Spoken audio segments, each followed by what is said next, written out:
mengerjakan solat. Jadi kita kena berjaga-jaga, tuan-tuan.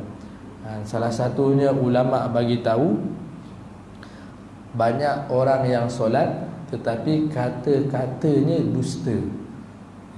Kata-katanya dusta. Dia suka menipu, dia suka dusta. Bohong itu dah jadi perkara biasa dalam kehidupan dia.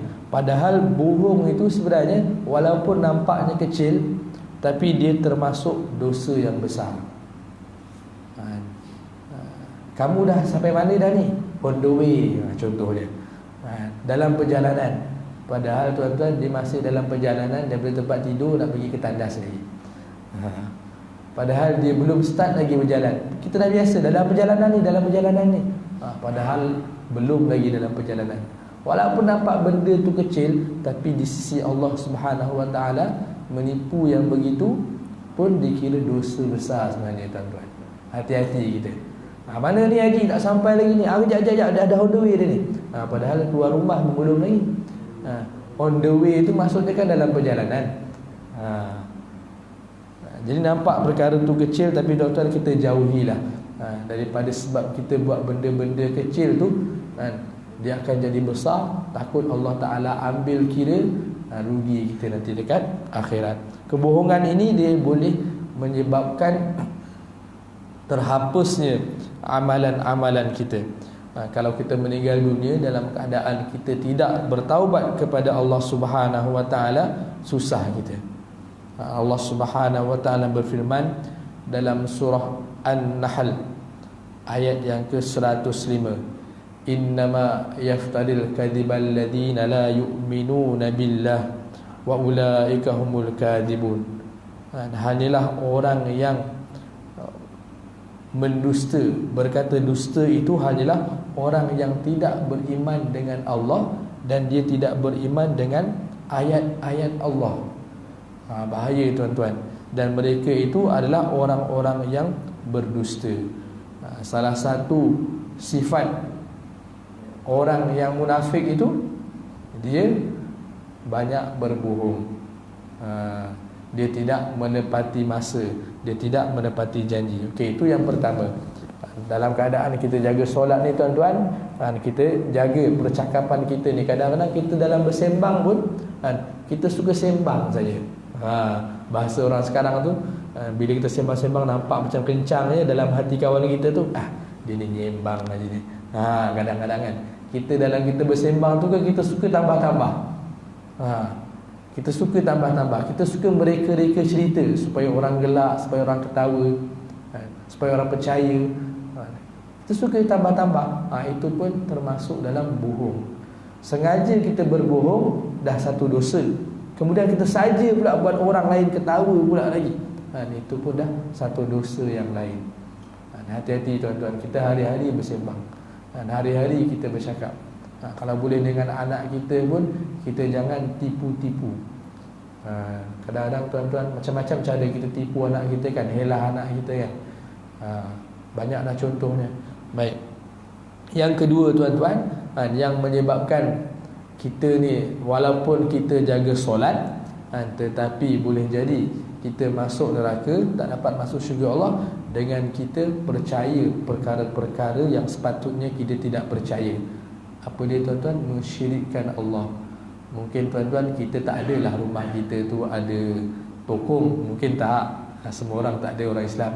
Kita tak adalah menyembah berhala. Tapi yang menyebabkan kita syirik ni, tuan-tuan, kita percaya kepada bomoh, percaya kepada dukun. Ini banyak terjadi pada orang Melayu.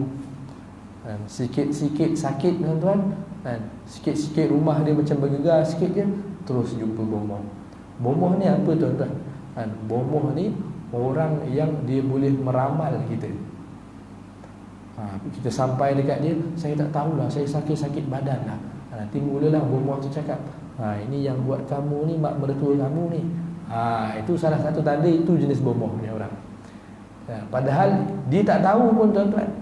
Alimul ghaib, perkara itu semua sakit-sakit tu hanya Allah Ta'ala saja yang tahu. Bomoh tak boleh tahu, melainkan bomoh tu berkawan dengan syaitan, berkawan dengan jin. Yang lagi sedih lagi, tuan-tuan, kadang-kadang bomoh-bomoh ni mereka ni dah tak ada job, dah tak ada kerja. Dia hantarnya syaitan dekat seseorang, dia hantarnya jin dekat seseorang, sakitlah badan-badan orang tu. Jadi jin yang dia hantar tu kacau seseorang, seseorang tu akan jumpa dia, dia cas. Dia cakap ni, dekat badan kamu ni ada 7 ekor jin. Satu jin harganya 100 kalau nak buangkan. Udah pening kita. Padahal yang hantar pun dia. Nanti dia arahkan jin yang dia bela tu supaya pergi. Nanti dah lama dia tak dapat job, setahun 2 tahun dia hantar dia lagi.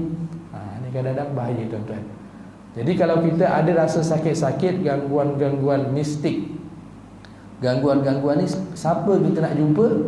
Kita jumpa orang yang mengamal perubatan Islam, pengamal perubatan Islam. Contohnya di Malaysia ni apa tuan-tuan? Darusshifa. Darusshifa, insya-Allah lah tuan-tuan. Kalau tuan-tuan betul-betul jumpa dengan Darusshifa, ustaz-ustaz yang ruqyahkan tuan-tuan tu, dia hanya baca ayat Al-Quran dan dia sentuh-sentuh bahagian-bahagian yang biasanya jin tu suka duduk kat sendi-sendi, tak akan rasa sakit. Dan insya-Allah ustaz tu takkan cakap ni. Kalau kita tanya, dari siapa yang buat saya ni? Wallahu alam. Ustaz tu memang tak boleh, tak tahu. Sebab dia tak ada bela jin. Dia cuma baca ayat-ayat Al-Quran yang Nabi SAW ajarkan. Dia cuma baca-baca sahaja tuan-tuan, dan mudah-mudahan Allah Ta'ala akan sembuhkan. Itu saja. Hati-hati tuan-tuan. Kita kadang-kadang dalam keluarga kita okey, nak jumpa perubatan Islam. Kadang makcik kita, kadang isteri kita, kadang orang yang tak ada kesedaran akan perkara ni, dia nak juga jumpa dukun-dukun ni. Orang asli lah, orang siam lah, bomoh siam lah, dia nak juga jumpa. Ingat Nabi SAW bersabda, man ata kahinan fasaddaqahu, man ata kahinan fasaddaqahu. Barang siapa yang berjumpa kepada ahli tilik. Ahli tilik tu apa? Dia tahu, ni yang buat kamu ni sekian orang, dia nak kamu mati, contohnya. Siapa yang jumpa tukang tilik, iaitu bomoh, dan dia percaya kepada bomoh, berarti dia telah mendustai apa yang Nabi SAW bawa. Jelas hadis Nabi bagi tahu tuan-tuan. Dalam hadis Muslim ada dibagi tahu, man ata arrafan fasa'alahu an syai' lam tuqbal lahu salatun arba'ina lailah. Barang siapa yang berjumpa dengan tukang tilik dan dia meminta akannya sesuatu, maka tidak akan diterima solatnya selama 40 malam. 40 hari tuan-tuan, solat kita tak terima. Satu solat kita tinggalkan dengan sengaja, dan Allah Ta'ala akan masukkan kita dalam neraka satu ukuf bersamaan 80 tahun akhirat. Bukan 80 tahun dunia. Satu hari akhirat 1000 tahun dunia. Itu baru satu solat. Ini tuan-tuan, 40 hari solat. 40 hari punya solat. Dalam satu hari tu ada 5 waktu.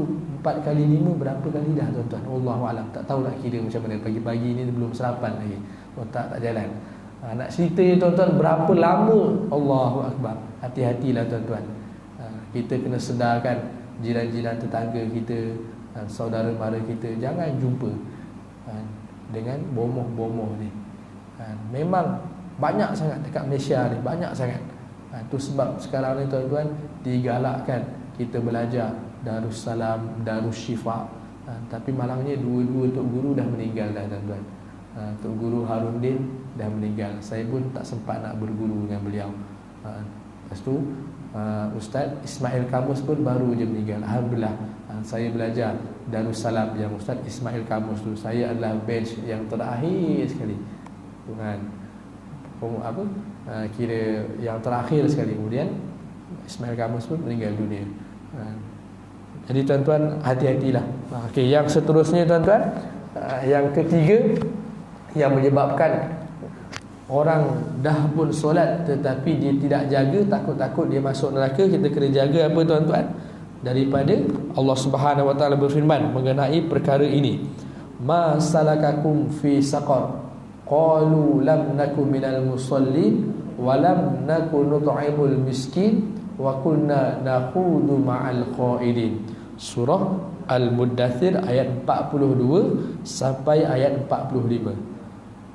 Dikatakan, apakah ma salakakum fi saqar? Apakah yang menyebabkan kamu masuk neraka?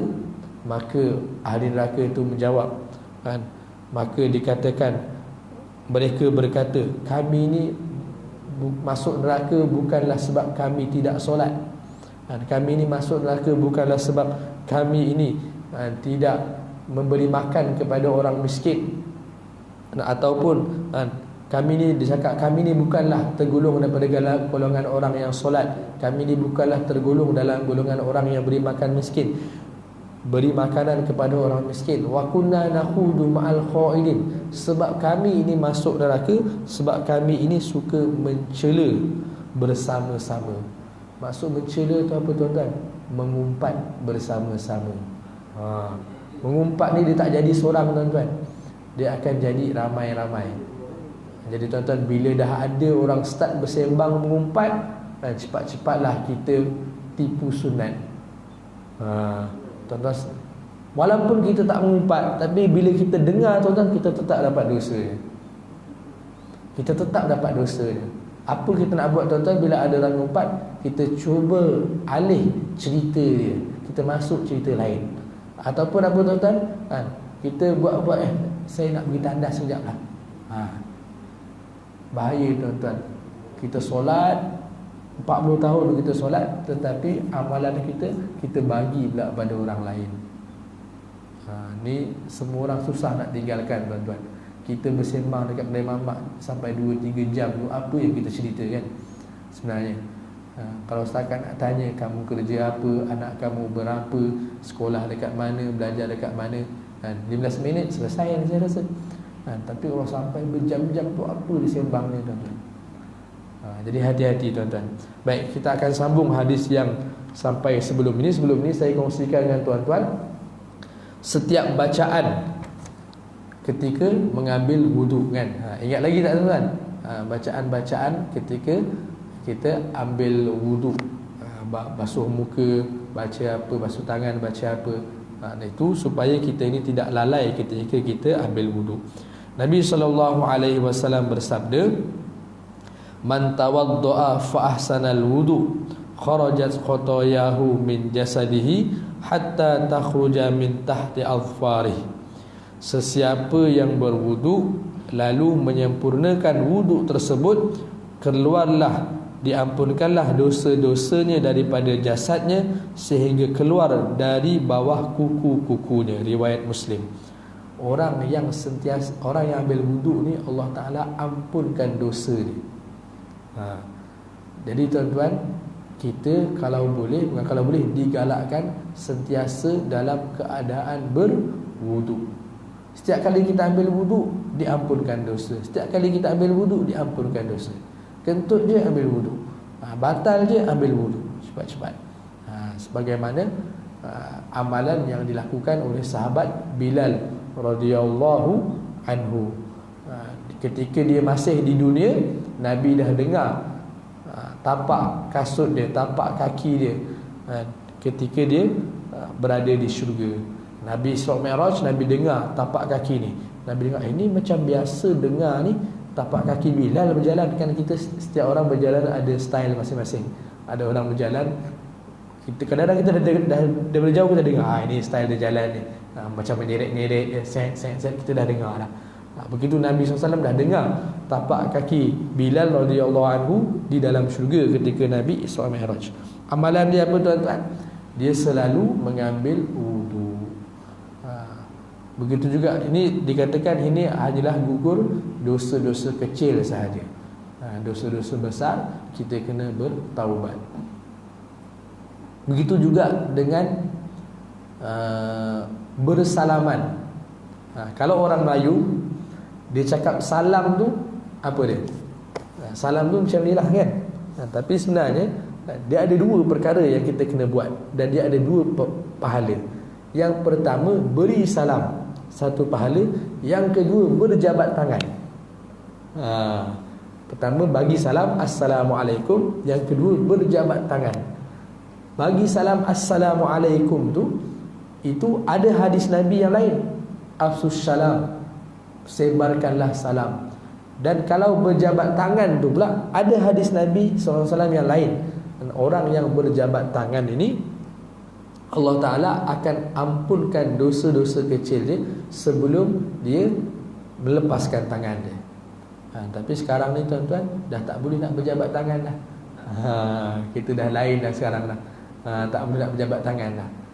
Buat je lah macam ni. Niatkan macam berjabat tangan juga. Mudah-mudahan Allah Ta'ala ampunkan dosa kita. Jadi lepas ni tuan-tuan, bila dah habis PKP nanti, bila habis PKP nanti, buat dua-dua. Setengah orang dia cuma salam aja, berjabat tangan saja. Dia tak sebut pun perkataan Assalamualaikum. Lepas ni macam ni tuan-tuan. Lepas ni dah habis PKP nanti, masa kita berjabat tangan tu, kita sebut Assalamualaikum. Dua pahala kita dapat. Pahala sebarkan perkataan salam Assalamualaikum dan pahala berjabat tangan. Boleh tuan-tuan?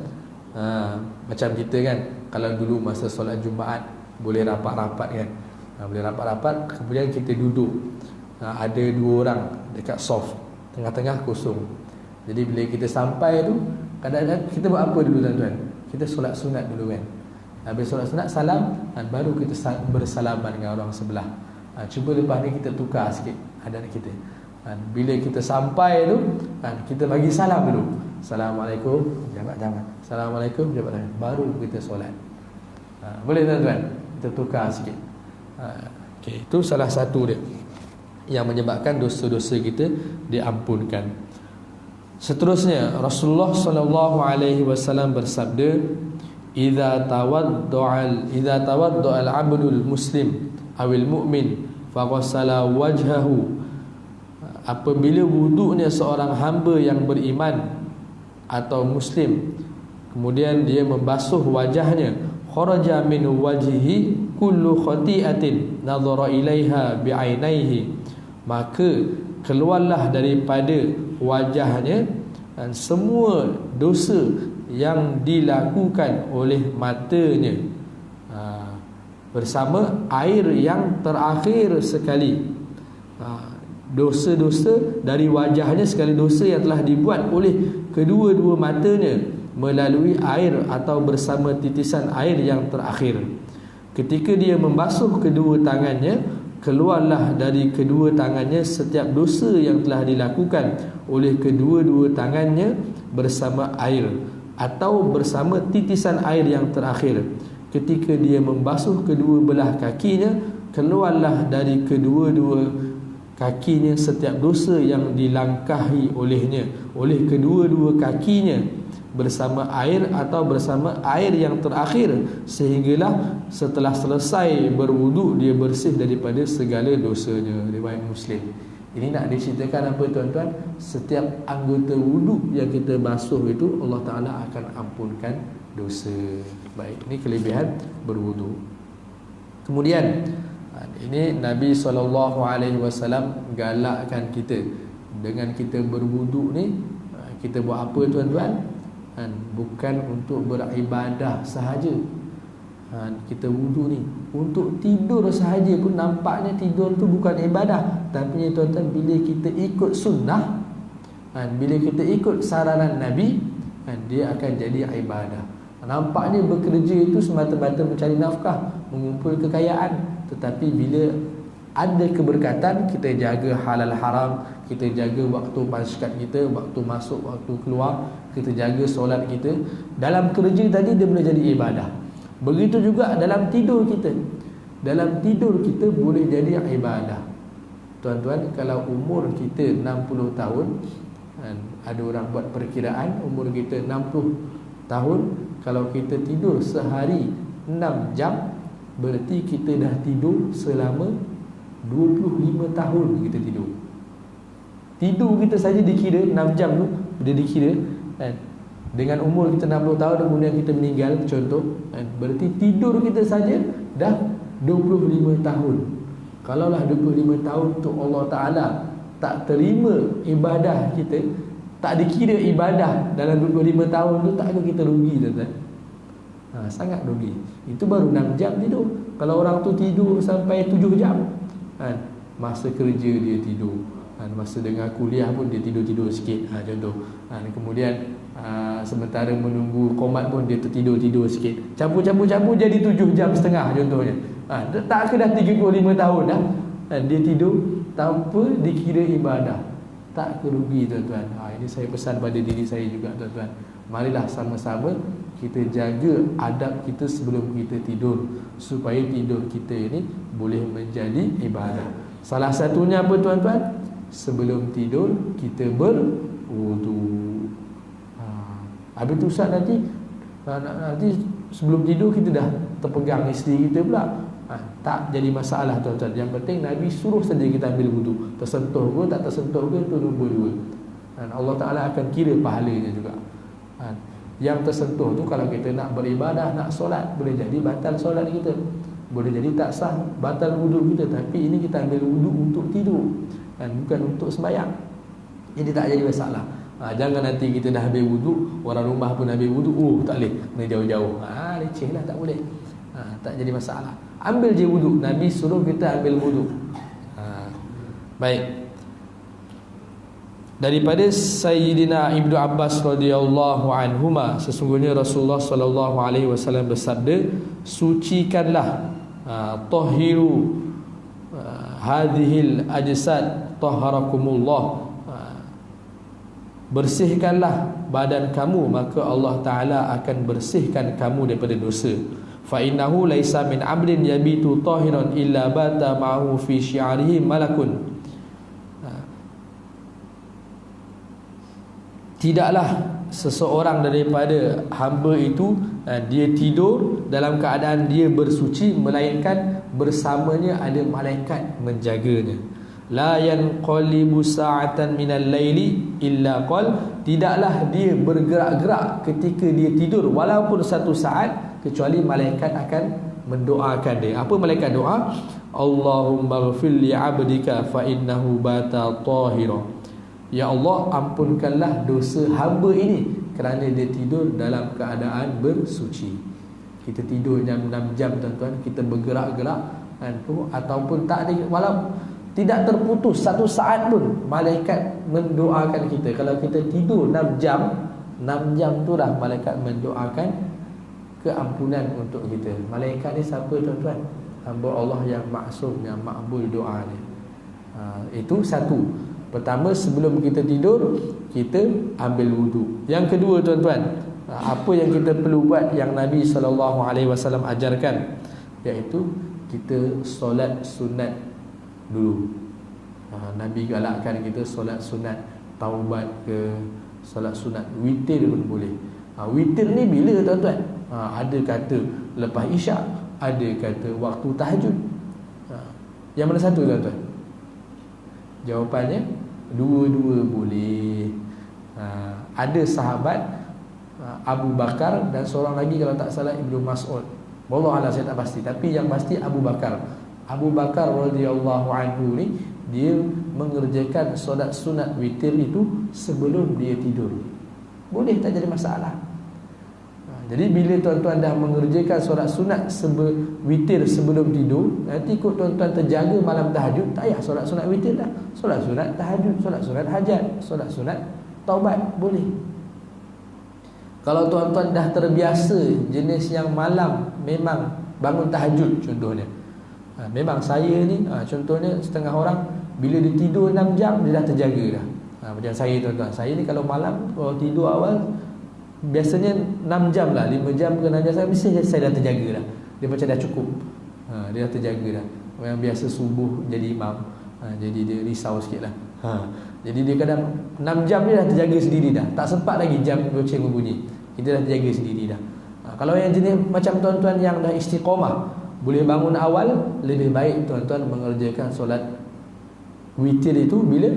Waktu tahajud tuan-tuan. Waktu tahajud. Dan solat sunat witir ni pula tuan-tuan, dia 3 rakaat, boleh dilakukan dengan 1 salam dan 2 salam, boleh, tak jadi masalah. Tuan-tuan pilihlah, tapi yang afdalnya buat 2 salam lah, yang afdalnya. Kalau nak buat satu salam 3 rakaat, dia tak sama macam solat maghrib ya. Dia tidak ada tahiyat awal. Maksudnya rakaat pertama habis sujud berdiri, rakaat kedua habis sujud berdiri, rakaat ketiga habis sujud pun berdiri juga. Kemudian tahiyat akhir. Dia tak ada tahiyat awal macam solat maghrib. Faham kan? Dia tak ada tahiyat awal. Jadi rakaat pertama Al-Fatihah dan surah Al-Kafirun, rakaat kedua Al-Fatihah, surah Al-Ikhlas, rakaat ketiga Al-Fatihah dan 3 kul. Macam tu.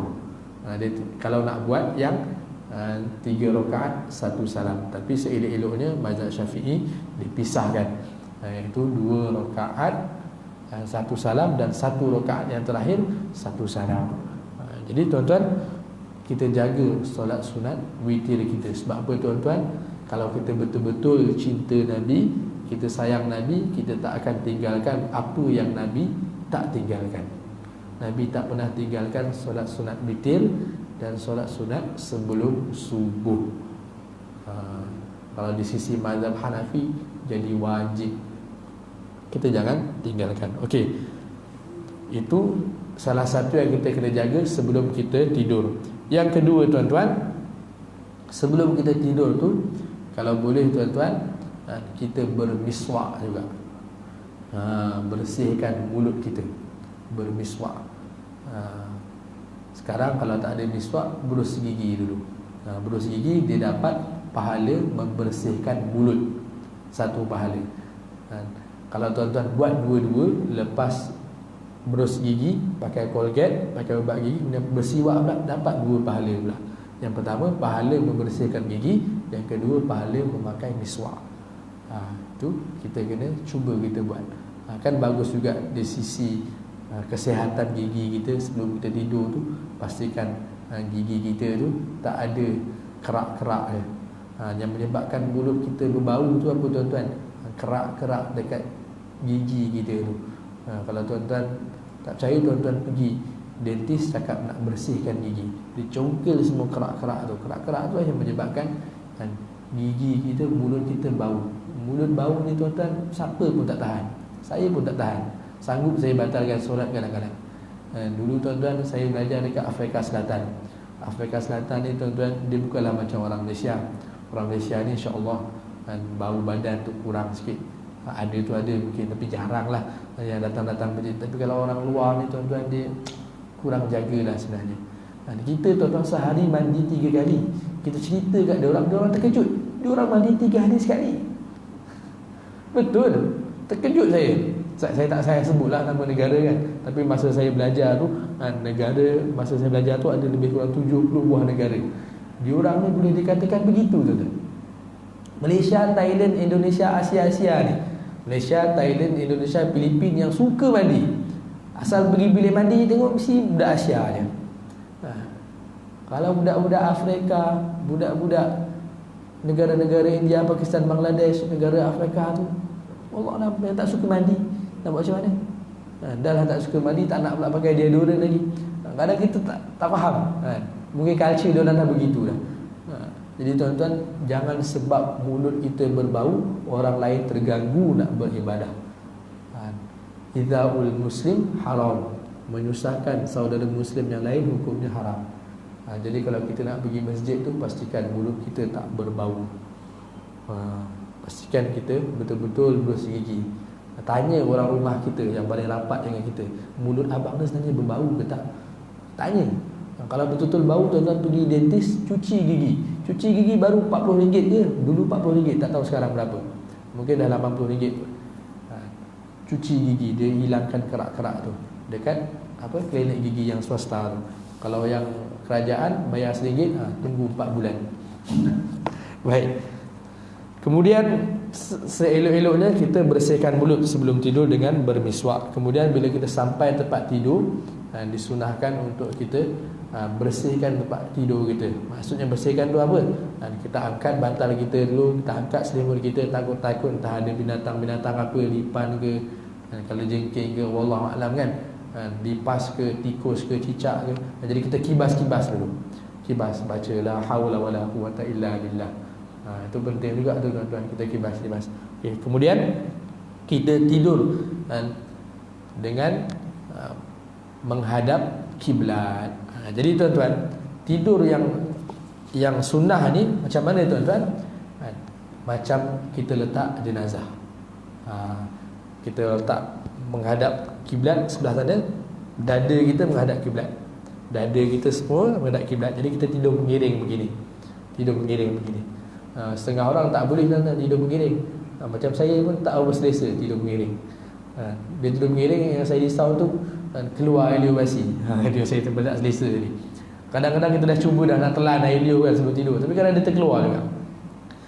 Jadi saya ambil keputusan, sunnah yang kedua, kita tidur melentang biasa saja pun boleh juga, tak jadi masalah. Macam jenazah macam ni, tidur terlentang. Jadi setengah orang kata tidur menghadap kiblat tu tak boleh, kaki menghadap kiblat tu tak boleh.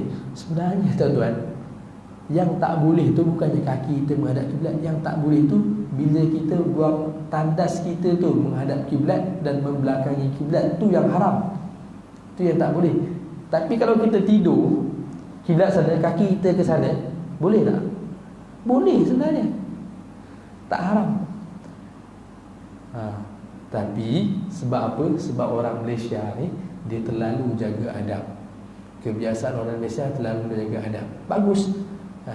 Jadi kalau lunjurkan kaki ke arah kiblat pun dah dikira tak sopan. Itu ada kebiasaan, jadi kita raikan. Jadi kalau nak cerita boleh ke tak boleh, sebenarnya kita tidur kaki kita ke arah kiblat tu sebenarnya boleh. Sebab apa? Walaupun kaki kita ke arah kiblat, dada kita pun sebenarnya ke arah kiblat. Kepala kita pun kita pakai bantal pun ke arah kiblat. Jadi kalau orang sakit dia tidur macam mana tuan-tuan? Orang sakit kalau dia solat macam mana? Macam itulah. Sebenarnya boleh. Tapi kalau dah jadi isu, mungkin orang kata tak jaga adab, lebih baik tinggalkan. Tidurlah cara lain lah.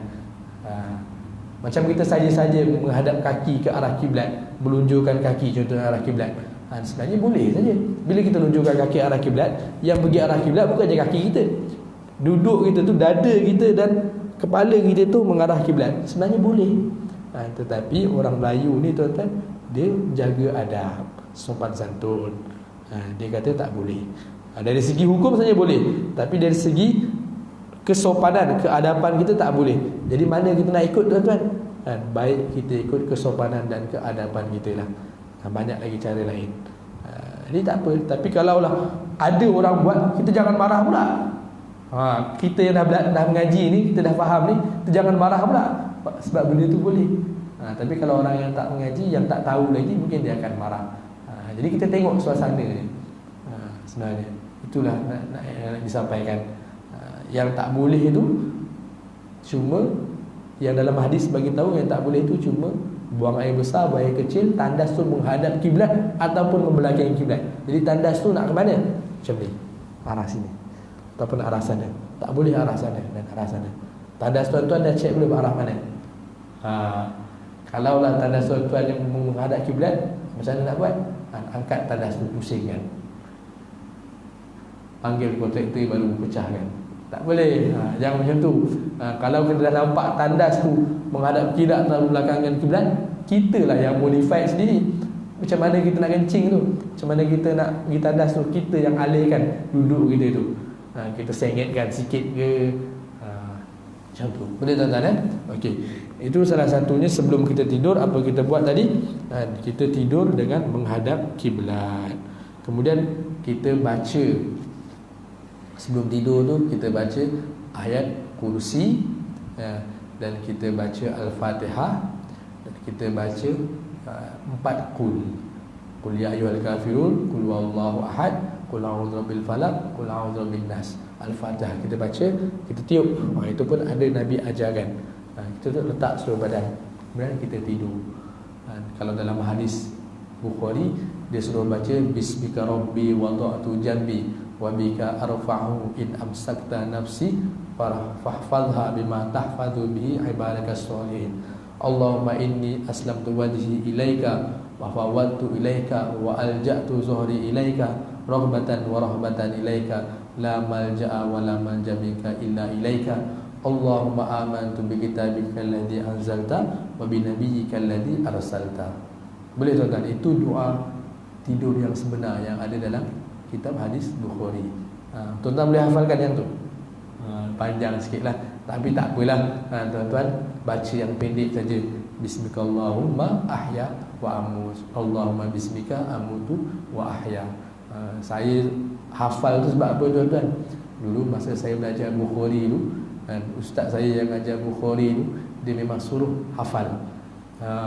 Jadi tiap kali ada doa-doa masnud, doa-doa yang diamalkan hari-hari yang kita belajar tu, dalam hadis tu memang dia suruh hafal. Jadi contohnya dia mengajar kan, hadis tu dia kata besok semua hafal ya. Jadi besok masuk kelas tuan-tuan, dia suruh berdiri semua. Siapa yang dah hafal silakan duduk. Bila dia cakap macam tu semua duduk, padahal semua tak hafal lagi. Lepas tu dia test seorang-seorang, baru tahu. Alhamdulillah saya hadis tu hafal, sampai sekarang saya amalkan, ingat. Jadi tuan-tuan, nak menghafal tu kadang-kadang kita kena paksa. Malas nak berdiri, bayangkan tuan-tuan, satu pelajaran 45 minit. Bukhari ada 3 pelajaran. Maknanya 45 minit kali dengan 3, sejam lebih. Kalau dia suruh berdiri, ustaz saya kalau suruh berdiri memang tak boleh duduk je lah sampai habis. Dah lah kitabnya besar macam Quran tu, lebih besar dari Quran, kita kena pegang lah. Setiap bulan kalau dia tak suka kita buat hal banyak, dia suruhnya kita berdiri dekat depan pintu tu. Satu sekolah nampak kita, mau tak mau kena hafal lah juga. Alhamdulillah saya hafal. Sampai sekarang saya berterima kasih dengan ustaz saya, dan saya dapat amalkan sampai sekarang. Baik, seterusnya, terakhir, apa lagi kita kena buat sebelum kita tidur? Iaitu kita kena niat tahajud. Niat untuk bangun tahajud. Nak bangun tahajud ni kadang Allah Ta'ala dah gerakkan hati kita dah. Tiba-tiba kita terjaga pukul 4 pagi nak buang air. Masa itulah kita terus tahajud 4 pagi. Memanglah sejuk tuan-tuan, tapi rumah tuan-tuan ni saya rasa semua dah ada heater. Ambil wuduk, kemudian solat tahajud 2 rakaat. Waktu tu doa yang sangat dimakbulkan. Allah Ta'ala dah bagi peluang dah. Sebenarnya Allah Ta'ala dah gerakkan hati kita terjaga malam nak buang air. Terus tahajud pukul 4 pagi tu, sampai pukul 4.30. 4.30 kemudian kita tidur balik. Kita tidur balik sampai pukul 5.30. 5.30 kita kunci jam, dah boleh pergi masjid dah. Salah satu sunnah yang Nabi buat, Nabi begitu. Sebelum masuk waktu subuh, Nabi tidur sebentar. Maknanya Nabi dah tahajud awal, mungkin dalam pukul 3, 3.30 sampai pukul 4. Pukul 4 tu sambung tidur sampai pukul 5.45. Contohnya. Bangun-bangun terus bersiap-siap, mandi, pergi masjid. Itu salah satu juga sunnah Nabi SAW. Syaratnya nak tidur, nak bangun tahajud ni syaratnya apa tuan-tuan? Malam kenalah tidur awal. Kalau tuan-tuan tidur pukul 2 pagi, bilanya nak tahajud? Saya bilang dengan subuh-subuh punya lebur. Tidur pukul 10, 10.30, pukul 11. InsyaAllah nanti dia mudah nak bangun tahajud.